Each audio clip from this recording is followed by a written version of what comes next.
சர்வ வல்லமையுள்ள ஆண்டவருக்கு மகிமை உண்டாகட்டும். சந்தோஷமான காலை வேளைக்காக கர்த்தருக்கு நன்றி சொல்கிறேன். இந்த வேளையில் நாம் தியானிக்கும்படியாக தெரிந்து கொண்ட வேத பகுதி 2 ராஜாக்கள் புத்தகம் 19வது அதிகாரம் 34வது வசனம். என் நிமித்தமும் என் தாசனாகிய தாவீது நிமித்தமும் நான் இந்த நகரத்தை இரட்சிக்கும்படிக்கு இதற்கு ஆதரவாயிருப்பேன் என்பதை கர்த்தர் உரைக்கிறார் என்று சொல்லி அனுப்பினார். அசீரியா ராஜாவாகிய சனகரிப் எசேக்கியாவுக்கு விரோதமாய் தன் படைகளை திரட்டி கொண்டு வந்து தேசத்தை முற்றுகையிட்டார். அவ்விதமாக முற்றுகையிட்டது மாத்திரமல்ல, யூதர்கள் பயந்து நடுங்கும்படியாக யூத பாஷையிலே அவர்களோடு பேசி பயங்கரமாக மிரட்டினார். அப்போது அங்கே தீர்க்கதரிசி ஆகிய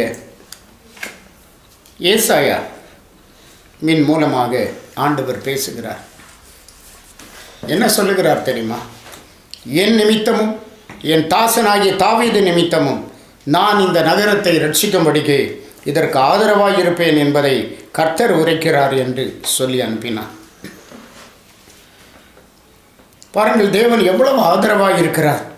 மாத்திரமல்ல, கர்த்தர் அசீரியா ராஜாவை குறித்து அவன் இந்த நகரத்துக்குள் பிரவேசிப்பதில்லை, இவன் இதன் மேல் அம்பு எய்வதும் இல்லை, இதற்கு முன் கேடகத்தோடு வருவதும் இல்லை, இதற்கு எதிராக கொத்தளம் போடுவதும் இல்லை.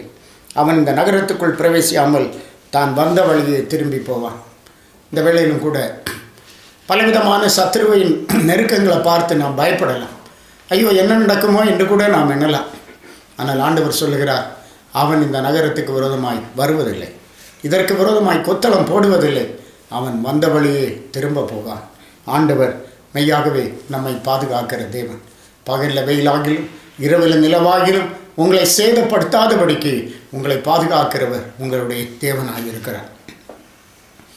18வது சங்கீதத்தில் 18வது வசனத்தில் படிக்கிறோம், என் ஆபத்து நாளில் எனக்கு எதிரிட்டு வந்தார்கள், கர்த்தரோ எனக்கு ஆறுதலாக இருந்தார்.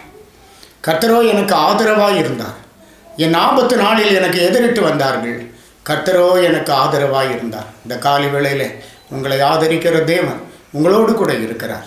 ஆபத்து வரலாம், மனுஷன் நமக்கு எதிரிட்டு வரலாம், ஆனால் தேவன் ஆதரவாக இருக்கும்போது ஒருவனும் நம்மை அசைக்க முடியாது என்கிறத அறிந்து விசுவாசித்து உண்மையாய் ஆவிக்குரிய வாழ்க்கையிலே தொடருவோம். ஆண்டவர் உங்களை ஆசீர்வதிப்பாராக.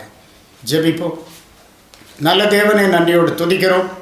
இஸ்ரவேலை காக்கிறவர் உறங்குவதும் இல்லை தூங்குவதும் இல்லை என்று சொல்லப்பட்டபடி உறங்காமல் தூங்காமல் ஆண்டவருடைய பிள்ளைகளை பாதுகாக்கிறீர்.